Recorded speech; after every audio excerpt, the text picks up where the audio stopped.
thinking about how young men today are told they can be anything, but are they really given the tools and self-agency to make it happen?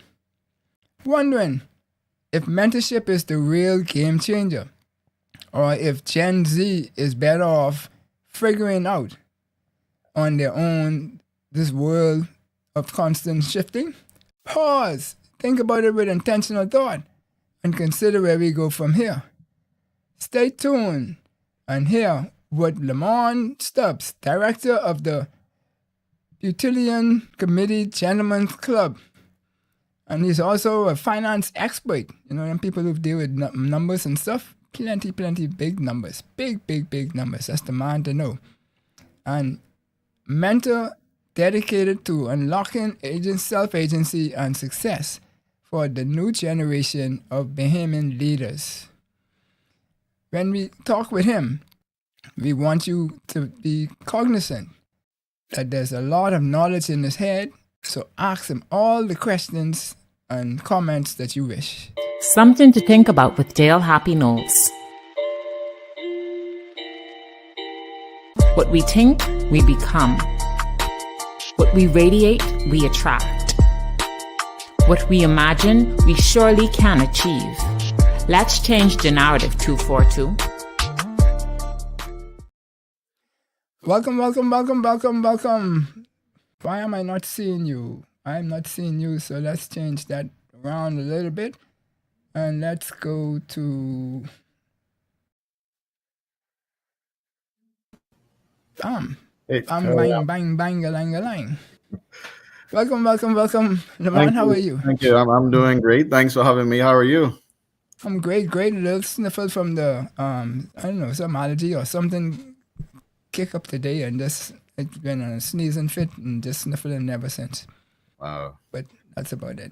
Other than that, everything is cool. Good. Head straight. You know, I ain't rumbling on the street. I can walk, talk, and use the bathroom by myself. Oh yeah, that's a blessing. Yeah, and you know, I ain't got to worry about carrying nothing with me, so I ain't worrying about who want what and who ain't want what. Yeah. Plus all of them out the way anyway. They could be asking me what I want. Correct. I know you ain't in that boat yet, but you soon reach. Yeah, be quicker than you think. Almost there. Definitely. Yes. Yes. So as I mentioned that, you know, you have a huge portfolio because, you know, as young people, when we hear people talking about leading mentorship programs and also being so professional in as you are and at such a high level of professionalism and doing all those kind of good stuff, you know, we want to tap into all of these brains you get. And you know, and something to think about, we talk about this new built environment where we could build us $100 billion economy. And I think it could be done very easily with 5 steps, 5 pillars. You know, and so we're talking a little bit about one of the pillars today, which is people and how we build people. So, you know, without people, we can't really drive the economy the way we want to drive the economy. And so that's why I look at it that way. Okay. So what do you would say that when we look at this particular quote here, if I could get it back up on the screen. Right. So this one that something to think about thinks about when we say that a true leader doesn't just rise, he lifts.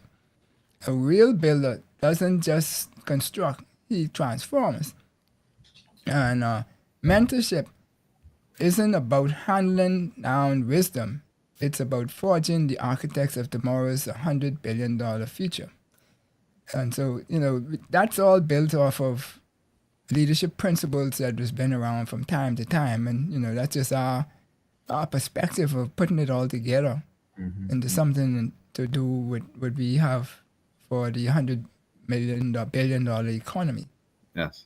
And, you know, so from your perspective, is $100 billion economy far-fetched? And how can we go about it? No, I don't think it is. I think we have a lot of potential worldwide, especially here in the Bahamas, is just again as we discussed how to unleash that, how to cultivate that, and how to equip the young men with tools to help bridge the gap and help them get over and understand, what they should be doing and how they should get there.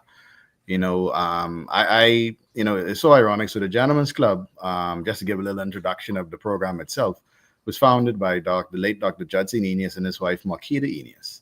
And they founded it back in 1992. And their thought process was they had sons, teenage sons. And at that time, they saw that these young men were continually being viewed in such a negative light within society, within the media, etc. So they wanted to develop a program that would not only highlight these young men, but also equip them with tools and skills that would help them to, just to finish almost like a just the icing on the cake, because the young men would go to school every day. They learn academics. They have, great examples. They have clubs. They have different social activities they can participate in. But at the end of the day, they wanted to provide an avenue where these young men could come into this program and learn, just not only everyday skills, but how to be polished and how to be, how to stand out from their peers, and essentially that's being equipped with the tools.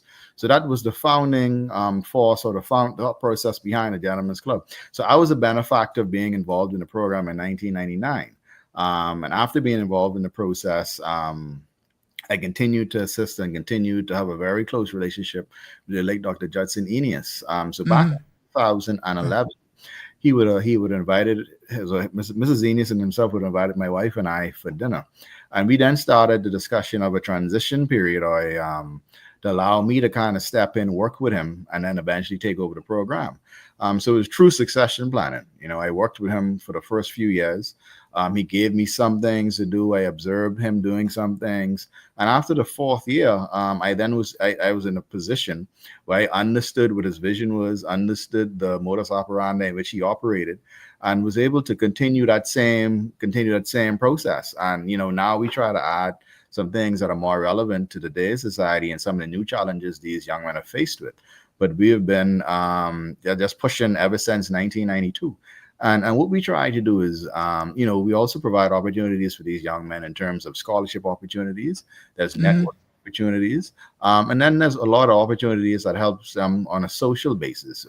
We take them to the events that the Nassau Music Society would have, and just to get them introduced to things that are outside the norm or things that they would typically go for.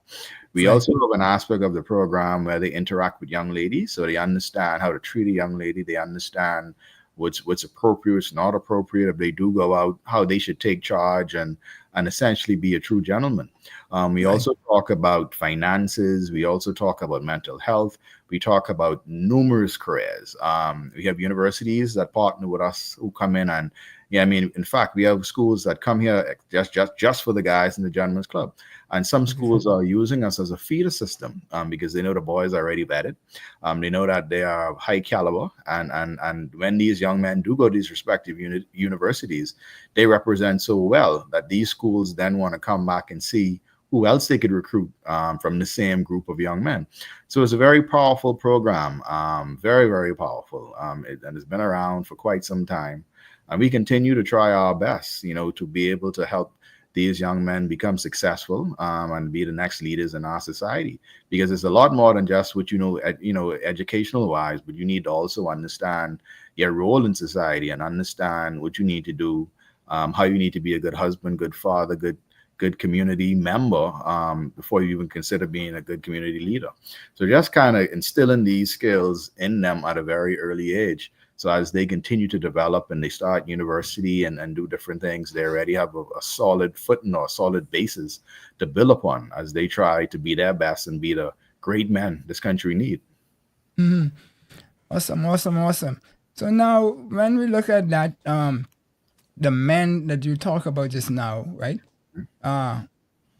Most of them are, if not all, are in the Gen Z range. Yes. I think that's from like 2012 to 1996. I think my son was born in 96.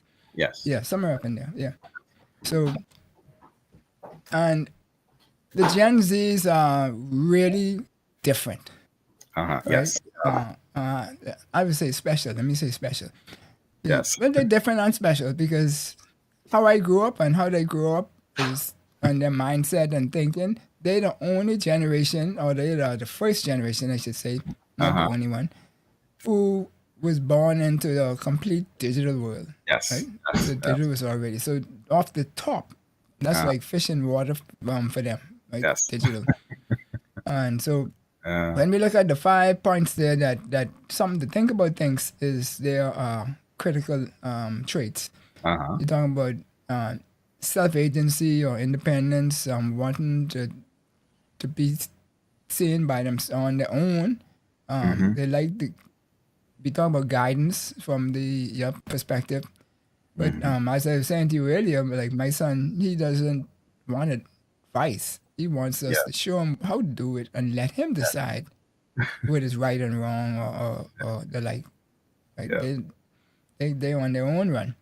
Oh yeah. And so I don't know if you share your experiences with your mentees. Is these 5 areas here covers with your experience? Most definitely. We have seen since 2011 we have seen several groups of young men who pass through the program, and I can tell you that the way of thinking, the way they approach things are very, very different. They are, like you say, very independent. They're very understanding of what they want from what they don't want. They learn from a very early age what works for them and what doesn't work for them. And it's very difficult to get them to think outside of the realm or the way in which they already have, conformed in their heads. Like I said, they're very tech savvy. They always focus on working smarter than harder. They are very driven. These guys from a very young age had so much information available to them that there's no question that's unanswered or nothing they could do any research on that they don't. So they're very informed in areas and that interests them. And like I say, we see that very often. So one of the key things we do at the beginning of our meeting is we talk about current issues. Michael Antari Davel, he will always lead the session, and he will talk a bit about what's happening in the world, what's happening in the Bahamas. And it's so intriguing to see, how well informed these young men are. And not only are they well informed, that these young men articulate themselves so well that, I mean, it's very impressive for 17, 18-year-olds. I know certainly when I was their age, no way in the world I was as articulate and as informed on some of these important issues as they are. And, they have their opinions, and sometimes we have a bit of debate, because opinions would differ. But these young men are very ready. They are different in terms of the way they conform, the way they view rules, the way they view some structure.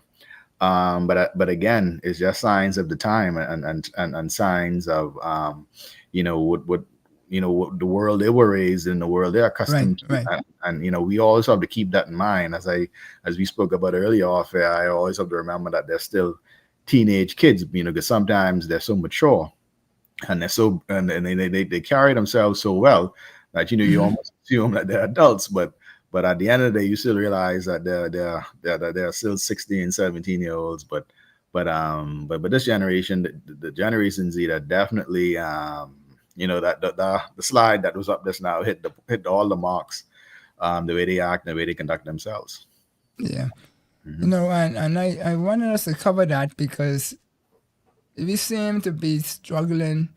I find a lot of parents struggling with this group. And I'm thinking it's just because of their approach. They're still in the more of the baby boomer mode of approaching things, which is now you already gone to Generation X and Y. Now you're at Z, but we're still dealing with the baby boomer philosophy of how we treat authority and how we go with educating, and that doesn't click for them. It doesn't. Yeah. They're totally against that, right? Yeah, and it causes them to build up a wall. It is different, and even me as a parent, I have to continue to understand or look at their perspectives. And sometimes it's very difficult if you're used to thinking one way and you're brought up a certain way.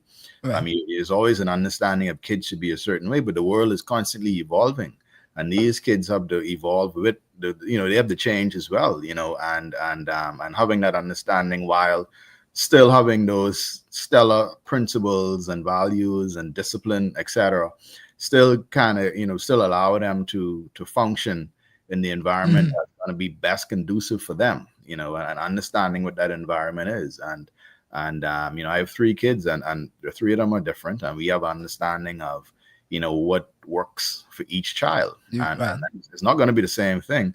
But at the end of the day, people are different, and you have to always keep that in mind. But that is a learned behavior. And I think, my generation, we're a little more open to some of these things, even, career-wise. I'm at a point where whatever my kids want to do, I'll support, once they want to be the best at it, once they focus on it. Whereas before, there was always a push into certain directions, and, even people say, I didn't push my child, but it was encouraged. And it was encouraged in the school setting. But I think, my generation, we're trying to be a little more open-minded while still protecting the child's interests. But what was also beneficial for me is working with these young men so often. It keeps me in tune with their world, what's happening, and the way they're thinking, the way they're trying to approach things, and I try to use some of those same, keep those concepts in mind when I'm dealing with my kids, because they're all, they're a little bit older than my kids, but they're still within the same realm. But just understanding the importance of technology for them, and schools are also learning and adapting as well, because these days, most of what they need to do for homework and study and everything is all electronically. So they'll have to go on a device or go on their laptops to see what they have for homework, and to submit the homework, and to get study notes and all that kind of stuff. So it's already so involved and entrenched in what they do on a daily basis. So luckily, the schools realize that, and they've now blended that with their curriculum and the way they approach learning and teaching these kids. Because again, anyone's going to do the best they possibly can once they're in their environment, or they're in an environment that's conducive and they're comfortable with, and they feel valued. Yeah, correct. They have to feel valued, and they have to feel the only, one of the only downsides that always stick out to me when it comes down to the Generation Z's is while it's good, but they think everything is a debate. Everything is debatable. You give them a deadline, they think they could, there's some way, some wiggle room somewhere, or you give us the actual date. It's always a debate. Nothing is taken point blank. When we're in school, you get a deadline, you miss it, you get a 0. Or you miss it. But to them, it's always it's always some flexibility in their minds. Yeah, because in their mind, they don't have to conform. Because, for example, for a regular job, most of them would believe that, okay, if not the job isn't working out and stuff, they move on to the next. They don't have no reservation that, I have to hold on to this job because I'm not going to survive. They don't think that way. They think in total abundance, that the world is so huge, they have so many opportunities that they will find their way. Which is true. And you find even now in the workplace, you could go now in any commercial bank, and you have individuals with, their hair braided or dreadlocks and visible tattoos and that sort of stuff. And the workplace had to conform, because these kids, this how they come into work. And either you're gonna take it or leave it. And you notice that the environment has changed so tremendously. And not only that, you have some schools that allow them to come to school with certain hairstyles, and back in the day it was only 1 or 2, but it's a lot more now. You had to get those school by haircuts. That don't exist no more. So these young men are the world is conforming slowly but surely, conforming to be able to allow them to have a place and space, where they feel valued, and henceforth they can then perform, at the best of their abilities. Well, one of my friends said that that the Gen Zs isn't a generation; they are a movement. And so, as we talk about that, then let's dive into one of the first major questions we have here. We say that mentorship is often seen as guidance, as you might have mentioned earlier. But Young Gentlemen's Club breaks it into a rite of passage.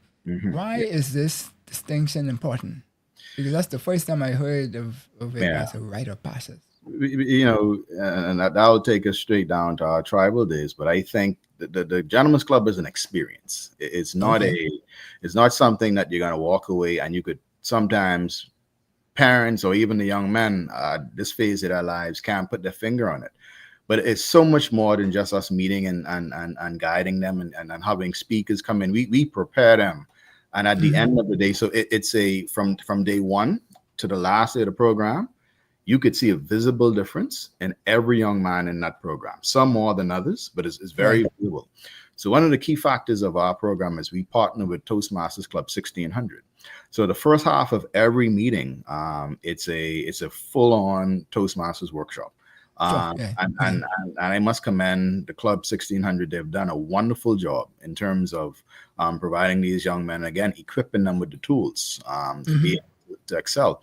So that helps them a lot with their communication. So these young men are, you know, they've learned so much. They've been in environments or had opportunities to speak up when we do the current topics.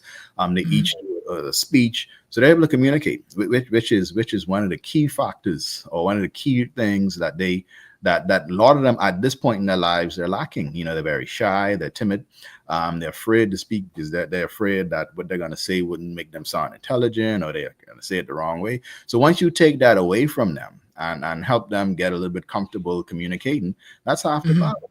You know, Right. and after that, they're then able to They want to take over then. correct. You know, they're able to then understand the program. So like I say, you know, everything it's a step-by-step process, and they get to interact with us. They get to see so my wife is very involved too. They get to see us interact as a young couple. So you know, they see that, hey, you know, you can still be married and have fun. You could do things together. Like I say, we have a element where they get to interact with young ladies. So that's an important factor because some of them are still very shy and timid, and you know, some of these Right. and technology has hindered personal communication and Interaction. being Yeah. able to interact with each other one-on-one. So they then get the opportunity to interact with a young lady. They get to go to dinner. Sometimes we do have other events where they get to take them. So they get to understand, you know, and start to feel a bit more comfortable doing that. And then again, they're being encouraged to stay in touch with stay in tune with some of the current topics, so that helps them read the newspapers, watch the news, so they're then informed. Yeah. So it's a whole transformation almost from start to finish. And I just named a few of the things, but Right. at the end of every session, parents always say they get to see the difference in these young men. They understand networking. They understand the importance of being around like-minded individuals who are uplifting and supporting. And then they also have the benefit. There's other organizations, Sigma Pi Phi Delta Lambda Boule, which I'm also a member of. Is the Gentlemen's Club is the official social action. So most of the speakers would be archons or members of the Boule. Right. There's also Omega Psi Phi, another organization that I'm involved with. They, you know, some of my brothers would pass by and you know, be there and be a part of some of the sessions. So they've been blessed to have so many individuals who will stop by Right. Right. sometimes just randomly from week to week.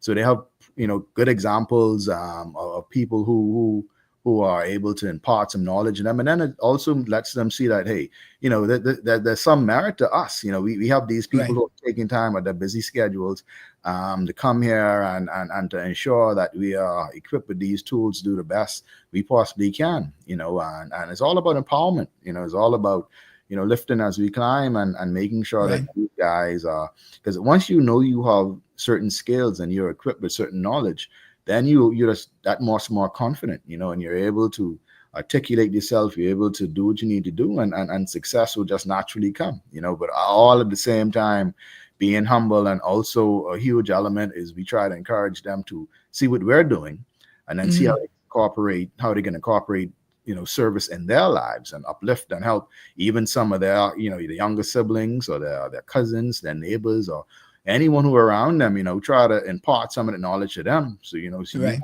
so you could help them as you help yourself. Yeah. Each one. Oh, So yeah. the Gentleman's Club was mentioned. You mentioned it. So I think somebody said to me, y'all had almost 2,000 young men so far Yeah, over the years. over it. What's the most common transformation you see from the beginning to the end? You Um, know, life of a mentee.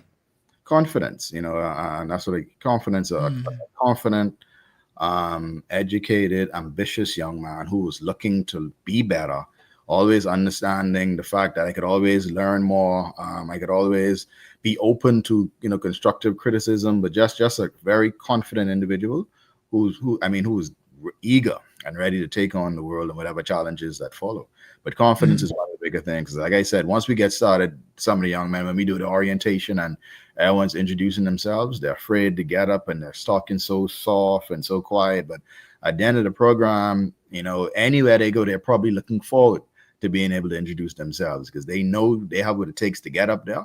They know they are going to make a lasting impression just based on that introduction, and that's what they're looking forward to, and understanding the importance of those kind of things. So confidence is what we often see, which is most common amongst everybody. Yeah, and people normally gain that when they realize that what other people have isn't necessarily better than them. Correct. They could do what other people do, and then you get that confidence. Correct. So, in the 12 to 14-week journey, you all expose them to the supreme Bahamian law, the global affairs, as you mentioned, and fine arts. You talk about the art, the music program, etc. Yep. Why is this broader educational critical to leadership? Because it gives you a better understanding of so many different sectors of society, and also some of the pinnacles within the society. For example, Bahamian law. We had the Chief Justice, Sir Ian Winder, there last meeting, and he was able to articulate the whole entire constitution with the young men. They were able to ask him questions, so they were able to spend a full 2 hours with the Chief Justice of the Bahamas, who was prepared and willing, and who really enjoyed his time with them, who was also a member of the Beautillion, and it was an incredible experience, and that's something that outside of our program, it would have been difficult for them to be in such a setting, to be able Not to just them, me. Yeah. So they now understand, and not only that, they're now longing to learn more about the Constitution. We went through article by article, and they had questions, and he was able to clarify some points for them. And so now at the end of the day, they'll know their rights, and not only that, if they don't know, they know where they can go to find out this information, or to then learn what they need to know. So these are some of the things that are very, very important, and helps build, again, the confidence and the intellect of these young men as they move forward. Yeah, and that's key. And so you mentioned, I think you said 92. So that's a little under. Yeah, that's just a little under 30 years. But I saw something that said 30 years. So, where you're shaping. So, what impact have the alumni of your organization, those who went through your program, had on the Bahamas, and how do you see them shaping the $100 billion economy that we're talking about? Huge impact. Most of the who's who in terms of the business world, in terms of finances, the medical profession, fine arts, teaching, every industry.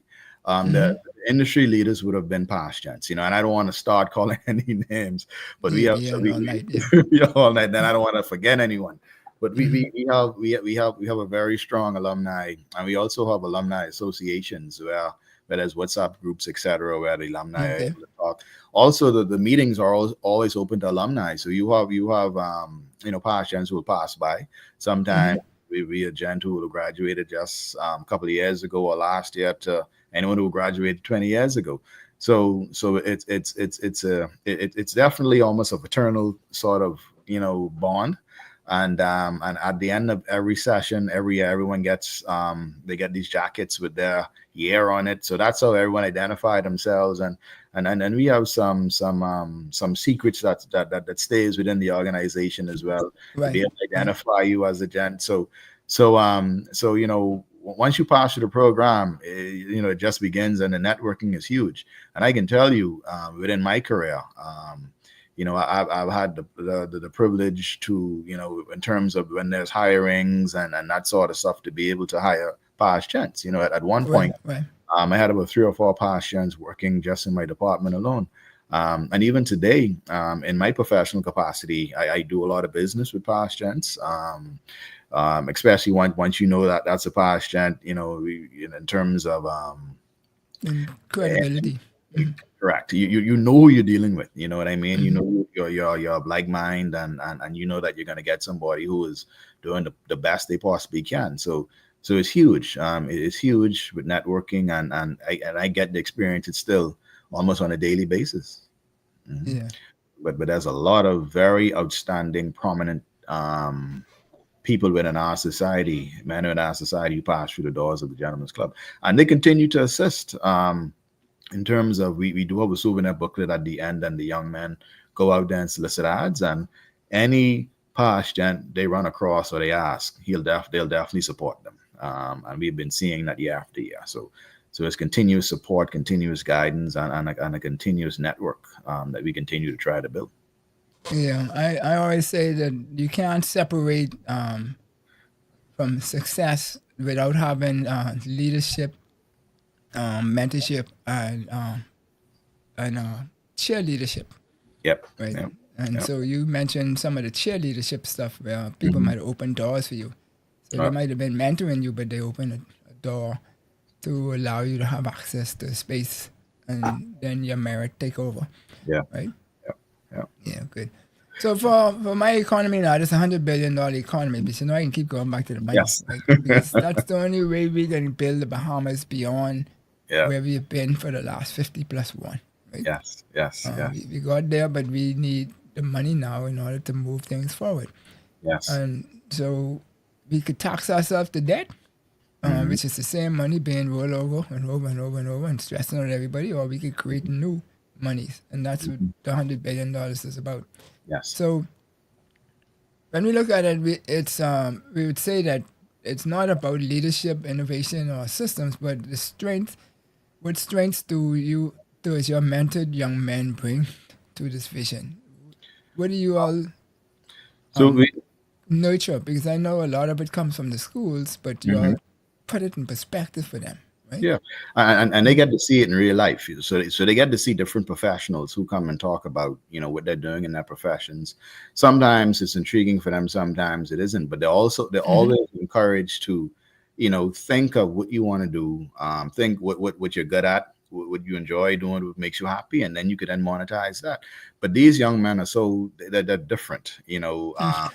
They're not a lot of them have no Right. plans, even though they may have to be for a period of time. They have no plans on being employees. Everyone wants to be have their own organization, own business.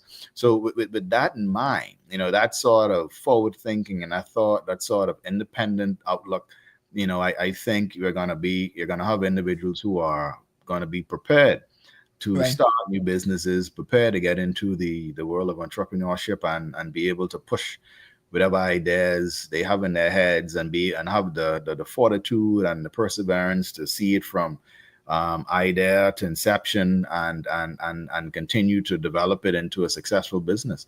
So I think we're going to be, in my opinion, from what I'm seeing, we're going to have a lot more, especially coming from our program, a lot more Okay. entrepreneurs. And we see it already. We see it already. A lot of the pastors, most of them have their own business. Even if they have a full-time job, they have something on the side that they're doing. But I think we're going to see a lot of innovation and people who are in the position to take calculated risks, because again, they're equipped with the tools to help them think along the lines of or think the way that will help them be successful.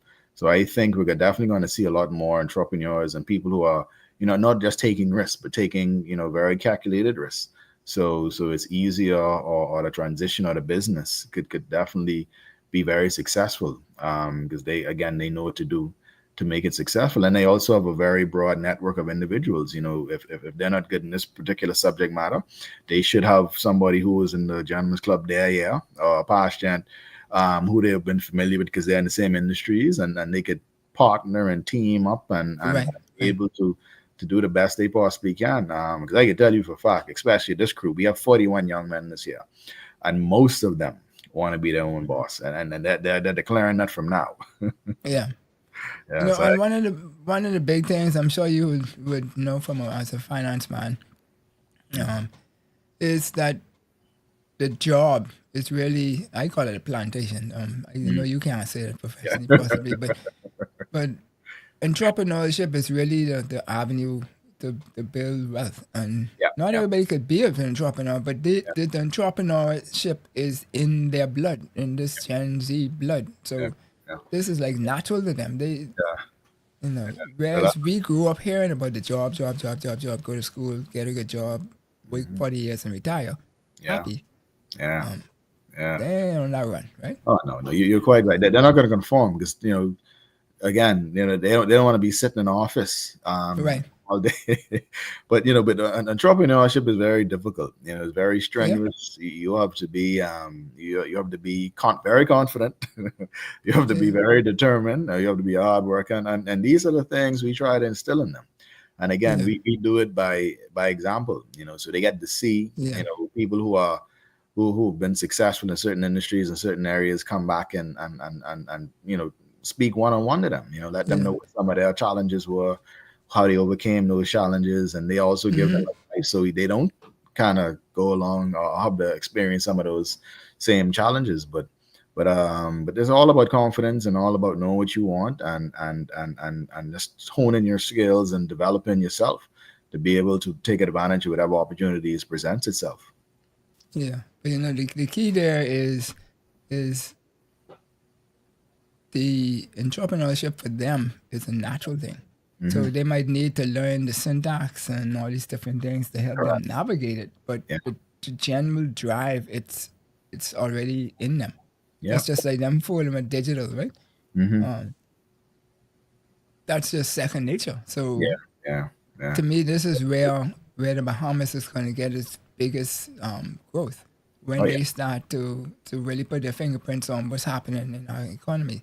Yeah. And to do that, part of the thing is that, like Zig Ziglar always say, you got to prepare, meet the opportunity, get success. So going to school for advanced studies, and you all offer scholarship programs, Hmm. a major part of your Yes. scenario, Yes. right? Almost Hmm. 100,000 Yep. annually. Yes. How do these financial opportunities elevate young men beyond the traditional education that But we it give helps. here? It helps tremendously. Mm-hmm. As we all experiencing now, last couple of years, the way the economy and the cost of living has increased so drastically in this country that it's Mm-hmm. very difficult for parents to save or parents to have that level of disposable income or be able to generate that level of income to send these kids off to school.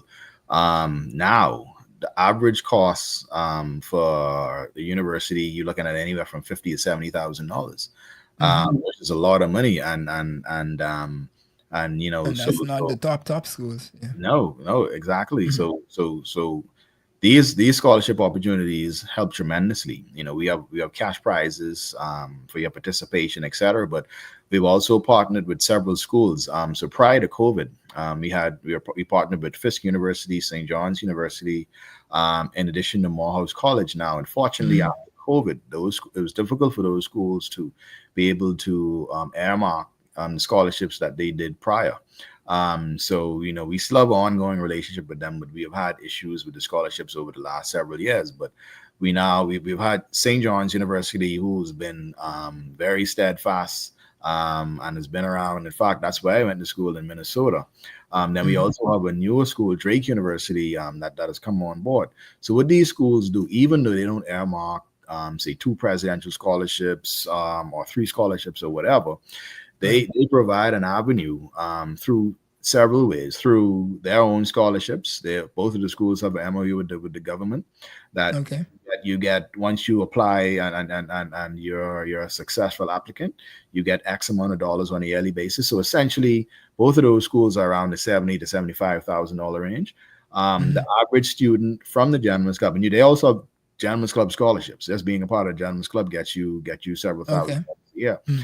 So they get from $75,000 to around anywhere between $5,000 and $11,000 a year. So and that way, yeah, the impact is more because you could have, Mm-hmm. if their grades allow, you could have up to 5, 10 young men who get this opportunity. So instead of those dedicated scholarships, so we found that that's been very helpful.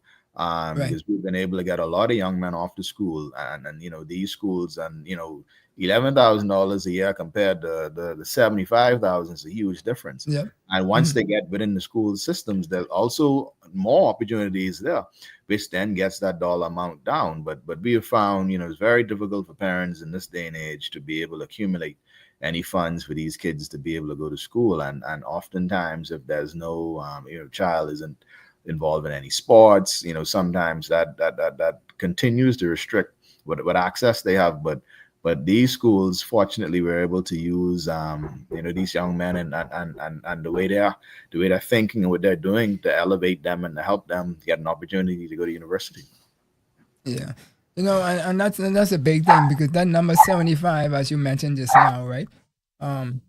That's basically cheerleading, right? Your club is cheerleading for them and helping them through the scholarships to get where they need to go. When I had my cancer in 2009, my first month's bill was $75,000. So I'll never forget that number, right? Thank Wow. God for insurance being my cheerleader, because if I didn't have insurance, I don't think we'd be talking here today, right? Wow. So, but the perspective, I just wanted to put this perspective on that amount, because people just hear numbers but don't really know what numbers mean in terms of value, right? A lot of time. And that's per year. Yeah. Mm-hmm. Yeah. Cool. All right, so I think we covered this question as a part of that. So let's go down to another one. Okay, so with digitalization and AI reshaping careers, how must mentorship evolve to keep pace with Generation X competitiveness in the global economy, kind of thing, right? That's a very, very good question. I'm sure you can't do the same thing as what we were doing way back in No. You have to learn 20, 30 years ago. You have to learn how to see these tools as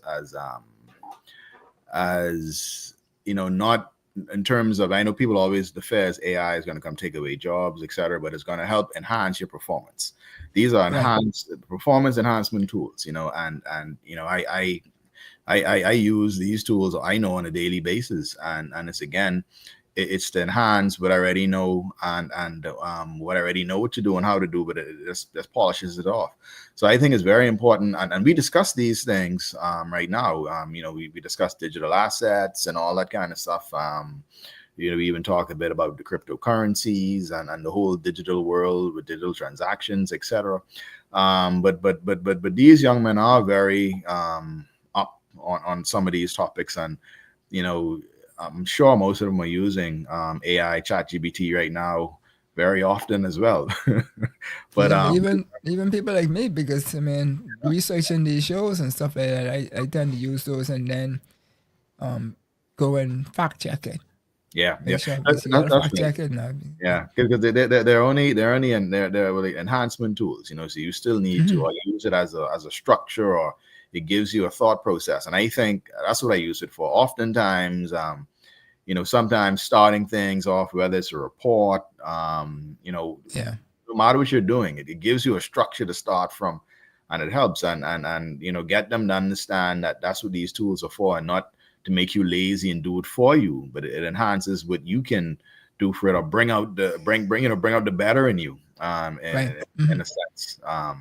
But it's very important, and we discuss these things very, very often with them, and let them, so they can understand the importance of these tools and to be aware of it now, and always try to be cutting edge. But these young men, I guarantee you, they are on top of whatever technologies are available. Again, like I said, they like to work smart, not hard. So these kind of things are definitely within their wheelhouse. But for us, it is different in terms of because to be honest, the next couple of years, even some of the things you learn in math and calculus and that sort of stuff, things are so automated these days that you're not going to use anything at all, because everything down to the spreadsheets, and everything is so automated and so user friendly once you know how to use it properly, that you have no excuse to be your best self. Well, that's key right there, right? And so when we look at that, and so be your best self. And like we say, if they're already their natural self is already aligned with what is needed today, then your mentorship is going to help them to become their best self. Yes. Right. Yes. And then when they go off to college and continue on and your networking that you have, that'll continue to grow with them. And so I think that's a really remarkable model that you all have there. Yes. All right. And So forward. and then just to add a bit, and there's even one like yourself. I was the benefactor of so many great individuals who poured into my life. Even today, my father and I continue to work together. Yourself, you are a very integral or important factor or part of my growing up. In terms of some of the positive activities you would have introduced us to, and you would have spent some of your time, with your own boys and getting all this into softball and that sort of stuff. And all that was so important. And unfortunately, we don't get to see as much as those activities today. So we try to do whatever we can, and in the limited time we have these young men through the Gentlemen's Club program to instill some of these same things in them. And as boys, and we all we would know, we're very visual. You could tell them to do this, to do that, but you have to lead by example. People are going to watch you. People are going to see how you act. People are going to see how you react to certain things. They're going to see how you tackle certain situations, and that's going to be their yardstick. And I know that, and it was very important then to be around individuals who would be able to show you the right way, or you will have a proper yardstick to use as a measure as you as you continue your life as a man. Because I always tell them, being a man ain't easy. You're going to be responsible for your family. You're going to have to make sacrifices. You're going to have to take on a lot. So you have to start to build some character now. And another huge part of the program we instilled in them is faith, understanding who God is, having faith in God, and understanding that spirituality is strength. And with these things all in place, you continue, and sky.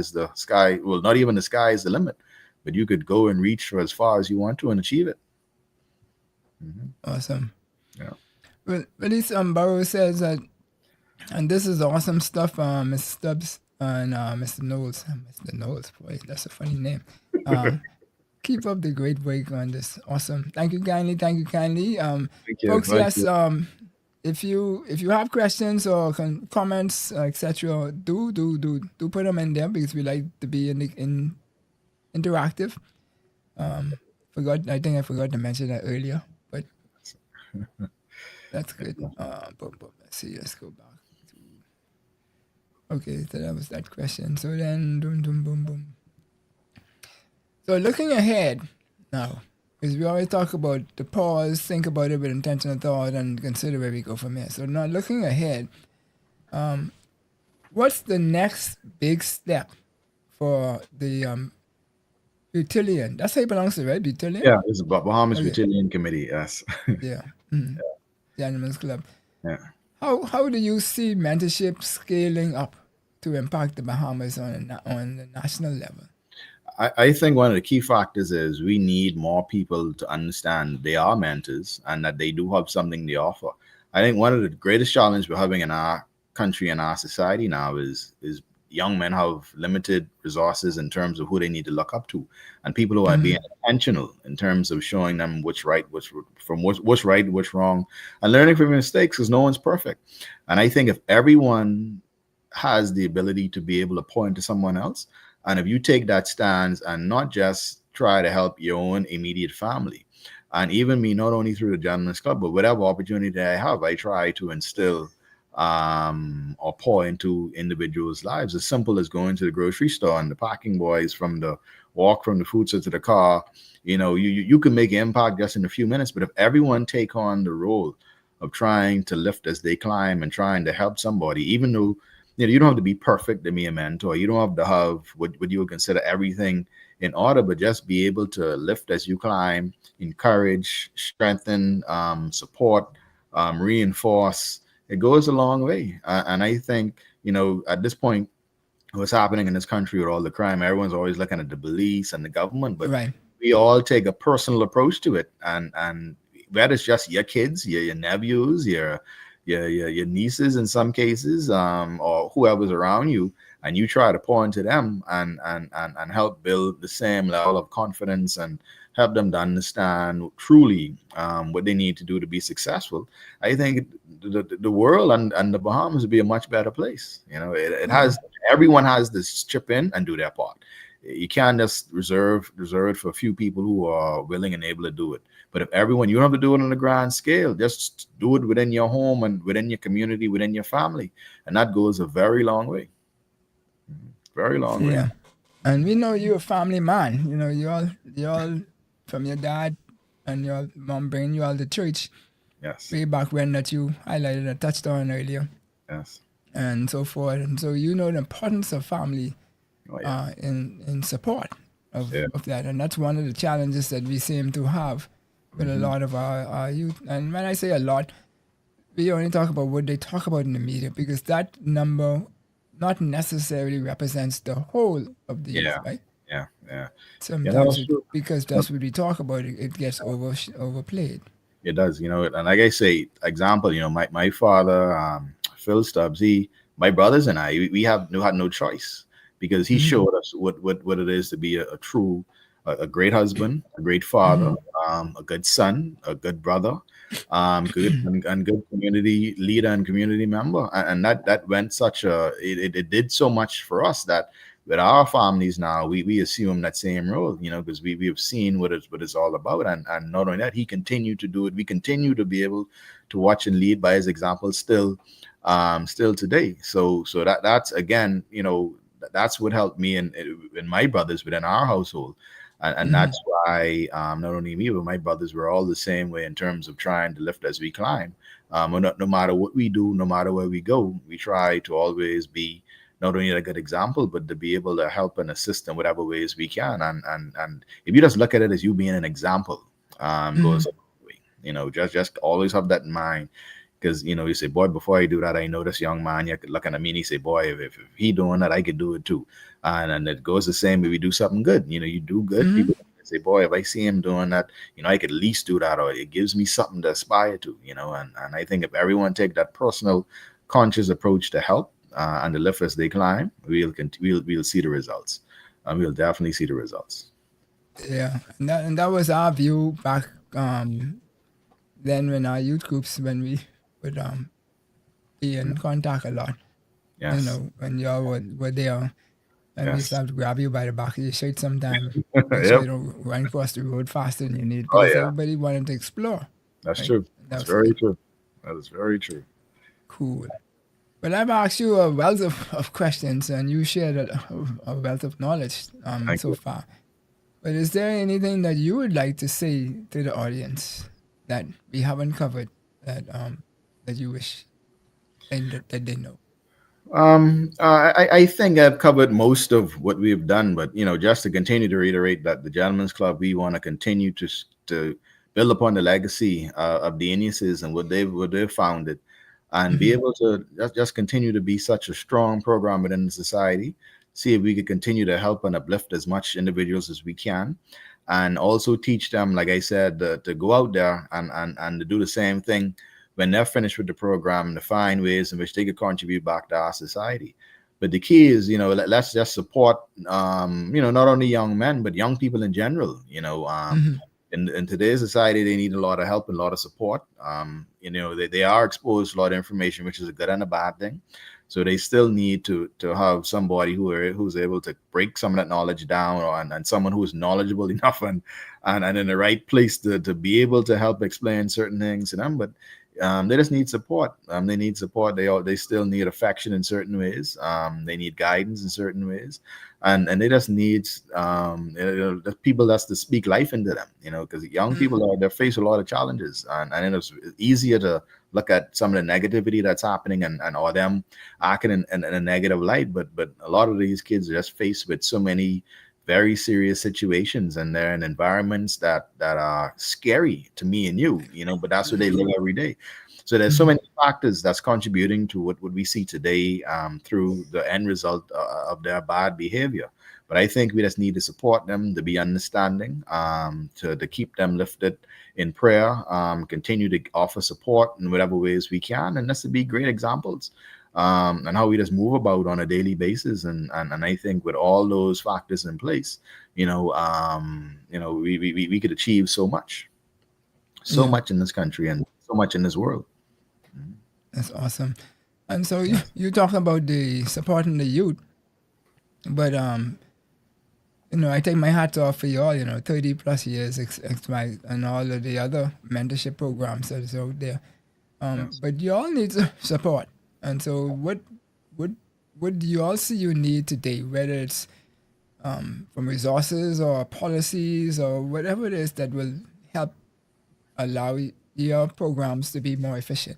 Yeah, I think the ad program we have, and we're very grateful to not only corporate Bahamas but the Bahamas in general, because the young men they get tremendous support with the ad program because they get to retain the percentage of what they bring in. Also, Okay. what we always look forward to as well is forming relationships with organizations. For example, everyone may not have the opportunity to go away to school. In fact, we do have, I'll say, about maybe 70 to 75% of the young men go right off to school. We have a next smaller percentage that stay to the University of the Bahamas, and then we have a smaller percentage that actually go out in the workforce. So we've been over the years trying to form relationship with businesses where again we could be a feeder program. So the young men, they may have to stay here for a year or they may have to work for a few months or a year before they're able to go to school, provide an opportunity, an avenue. So we're always looking to network and we're always looking to form partnerships with businesses, etc. Because there's so many things, I always tell people helping and doing you can necessarily doesn't have to have a monetary value, Right. or you're giving money, but just being able to provide opportunities or bridge certain gaps. But we're always looking to partner with different organizations and we all can help each other as we all have the same goal in mind, to see these kids be successful, to build our nation and to make sure that we as a nation are equipped with the youth who are coming up behind us to be able to step in and not only take our place but to exceed what we've done and to continue to build the Bahamas into the wonderful country that it is today.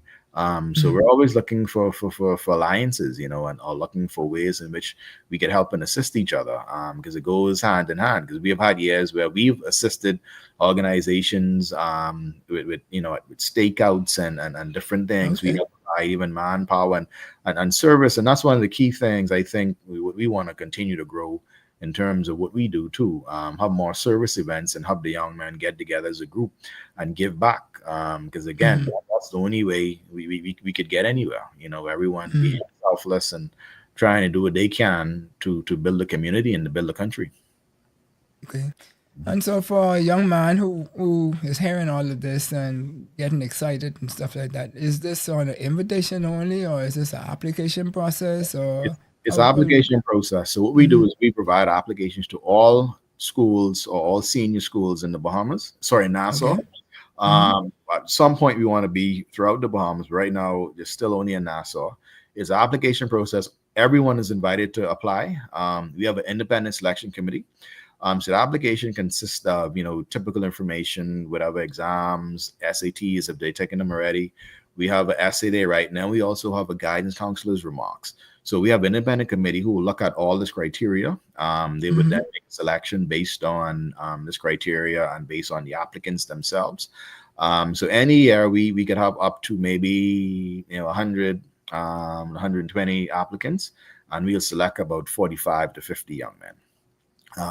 So it's a competition almost, because everyone's very excited, and everyone's vying for a spot, but unfortunately the way the program is structured, about anywhere from 45 to 50 is a perfect number because we're able to get to know them. We're able to truly be able to add some value and to be able to know them individually and assist from individualistic point of view, as opposed to just a big group where you can't really get the touch and reach out and be able to know everybody. But we found that 45 to 50 mark to be a great spot, and we just continue to see and excited to see what we need to do. We want to always be in tune with what's happening, be able to pivot if we need to, be able to provide whatever relevant information for the time to the young men, have dynamic speakers who are relevant, who are going to keep them engaged, and just continue to do our best to keep the legacy going and to build upon what was started, and to see how we could make a difference from our standpoint and build this country up the way it needs to be. Awesome. And, I want to throw this challenge to you and the whole of your committee, because being a pioneer in the digital space, we've done a lot for the Bahamas, and I wish to see things continue. Yes. And so as we move forward, I want you all to consider using the technology, digital itself, to reach out and develop a new chapter on a different island every year for at least the 14 or 15 major islands. Yes. And where they tap into your programs digitally with some of your alumni, etc., out there on the islands to do things. And so you all think big. Yeah. And not just make the children think big, but you all think big. Don't just think for the 40 years a comfortable spot. Yes. I understand the dynamics and the business side of it, that you got to make sure be able to provide if you can. But, somebody use one fish and how many loaves of bread? That is very true, and that is at the top of our agenda. Use because during COVID, we never stopped. We just moved to digital platform, so we had some exposure to that already. So we're definitely looking at ways to expand in the very near future digitally. So we're definitely going to take that challenge, and hopefully the next time we get together on this platform, I'll have some good news that we're in some of the major islands in a digital platform. Yeah, and we'll have you back doing the what I call off school months, so that you could bring one or two of your mentees.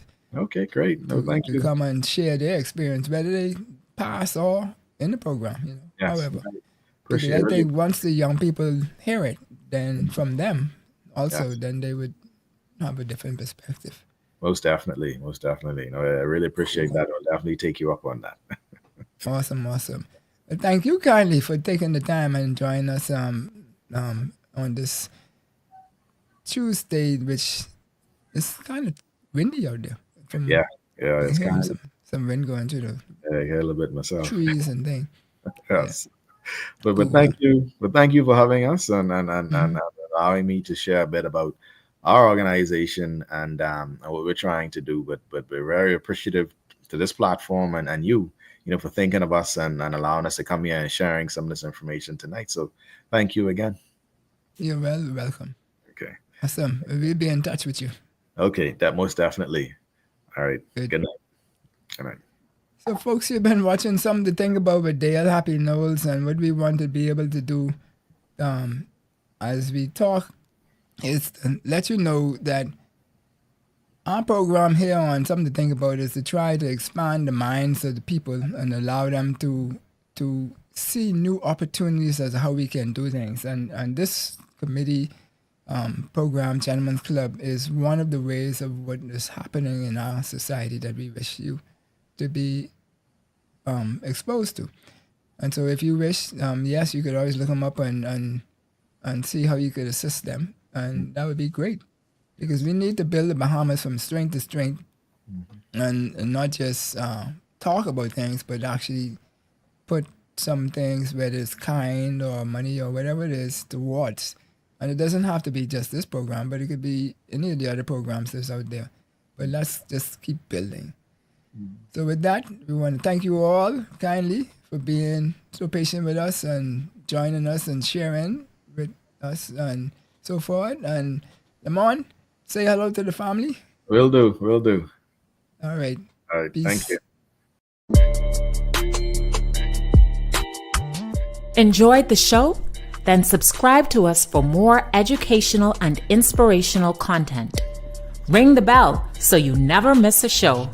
Let's change the narrative, 242.